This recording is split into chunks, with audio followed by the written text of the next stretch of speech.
MSTR Stock Analysis Thursday. Is it a buy or not? Watch this from in the video till the end to find out.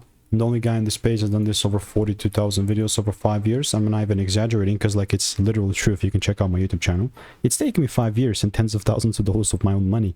But my exact call out here was to the dot. Not only this, man, even this one here, like both these movements have been called out to the dot. Here is the proof. This was made like literally 22 hours ago. It was like such a decent call out. Like 3378 is where we were sitting at. And yeah, I mean, I like it a lot. A lot. Let's pull it up here. That's proof.